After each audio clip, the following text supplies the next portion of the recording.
नगर निगम के विभिन्न विभागों में काम करके रिटायर होने के बाद दीनदयाल आज 6 माह बाद ऑफिस में आए थे। उनके सिखाए सभी कर्मचारी अपनी अपनी जगह पर थे, इसलिए सभी ने दीनदयाल का स्वागत किया। उन्होंने हर एक सीट पर 10-10 मिनट बैठकर चाय नाश्ता किया, सीट और काम का जायज़ा लिया और फिर घर आकर निश्चित हो गए कि कभी उनका कोई काम नगर निगम का होगा तो उसमें कोई दिक्कत नहीं आएगी। एक दिन दीनदयाल बैठे अखबार पढ़ रहे थे, तभी उनकी पत्नी सावित्री ने कहा, सुनते हो, अब जल्द बेटे रामदीन की शादी होने वाली है। नीचे तो बड़े बेटे का परिवार रह रहा है, ऐसा करो छोटे के लिए ऊपर मकान बना दो। दीनदयाल ने एक लंबी सांस लेकर सावित्री से कहा, अरे चिंता काहे को करती हो, अपने सिखाए पढ़ाए गुर्गे नगर निगम में है, हमारे लिए परेशानी क्या आएगी। बस हाथों हाथ काम हो जाएगा। वे सब ठेकेदार लेबर जिनके काम मैंने किए हैं जल्दी ही हमारा काम कर देंगे। देखा, सोचने और काम होने में बहुत अंतर है। सावित्री बोली, मैं चाहती हूँ कि आज ही आप नगर निवेशक शर्मा जी से बात करके नक्शा बनवा लीजिए और पास करवा लीजिए। इस बीच सामान भी खरीदते जाएंगे। देखिए, दिनों दिन कीमतें बढ़ती जा रही हैं। सावित्री, तुम्हारी जल्दबाजी करने की आदत अभी भी गई नहीं है। दीनदयाल बोले, अब देखो न, कल ही तो मैं ऑफिस गया था, सब ने कितना स्वागत किया था। अब इसके बाद भी तुम शंका कर रही हो। अरे सब हो जाएगा, मैंने भी कोई कसर थोड़ी न छोड़ी थी। आयुक्त से लेकर चपरासी तक सब मुझसे खुश थे। अरे उन सभी का हिस्सा जो मैं बंटवाता था, इस तरह सबको कस कर रखा था कि बिना लेन देन के किसी का काम होता ही नहीं था, और जब पैसा आता था तो बढ़ता भी था। उसमें अपना हिस्सा रखकर मैं सबको बंटवाता था। दीनदयाल की बातों से सावित्री खुश हो गई। उसे लगा कि उसके पति सही कह रहे हैं।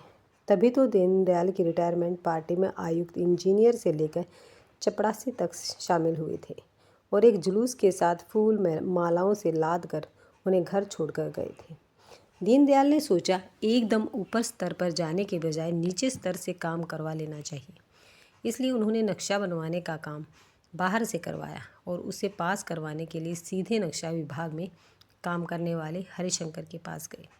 हरिशंकर ने पहले तो दीनदयाल के पैर छूकर उनका स्वागत किया, लेकिन जब उसे मालूम हुआ कि उनके गुरु अपना नक्शा पास करवाने के लिए आए हैं, तब उसके व्यवहार में अंतर आ गया। एक निगाह हरिशंकर ने नक्शे पर डाली, फिर उसे लापरवाही से दराज में डालते हुए बोला, ठीक है सर, मैं समय मिलते ही देख लूँगा। ऐसा है कि कल मैं छुट्टी पर रहूँगा। इसके बाद दशहरा और दिवाली त्यौहार पर दूसरे लोग छुट्टी पर चले जाते हैं। आप ऐसा कीजिए, 2 माह बाद आइए। दीनदयाल उसकी मेज के पास खड़े रहे और वह दूसरे लोगों से नक्शा पास करवाने पर पैसे के लेन देन की बात करने लगा। 5 मिनट वहाँ खड़ा रहने के बाद दीनदयाल वापस लौट आए। उन्होंने सोचा, नक्शा तो पास हो ही जाएगा, चलो अब बाकी लोगों को टटोला जाए।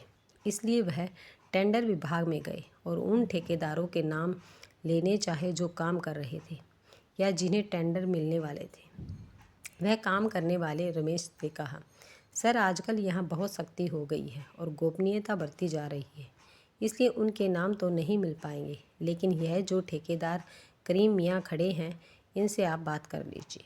रमेश ने करीम को आंख मारकर इशारा कर दिया और करीम मियाँ ने दीनदयाल के काम को सुनकर दोगुना एस्टीमेट बता दिया। आखिर थक हार कर दीनदयाल जी घर लौट आए और टेलीविज़न देखने लगे।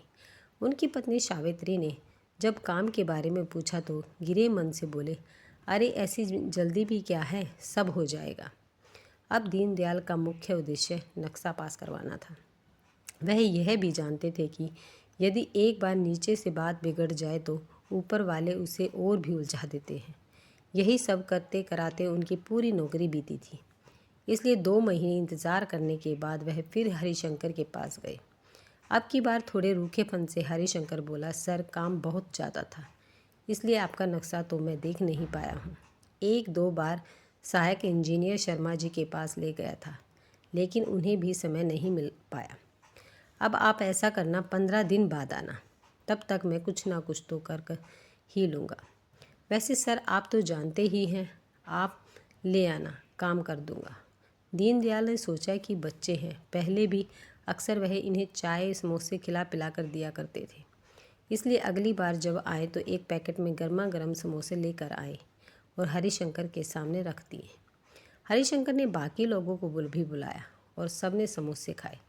इसके बाद हरिशंकर बोला, सर मैंने फ़ाइल तो बनवा ली है, लेकिन शर्मा जी के पास अभी समय नहीं है। वह पहले आपके पुराने मकान का निरीक्षण भी करेंगे और जब रिपोर्ट देंगे तब मैं फ़ाइल आगे बढ़ा दूंगा।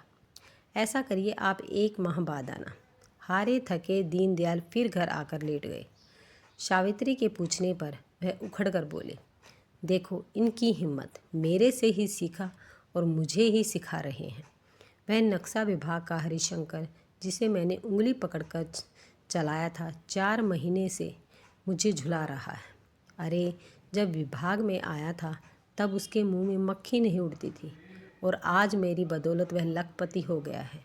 और मुझे ही सावित्री ने कहा, देखो जी, आजकल बाप बड़ा ना भैया, सबसे बड़ा रुपया।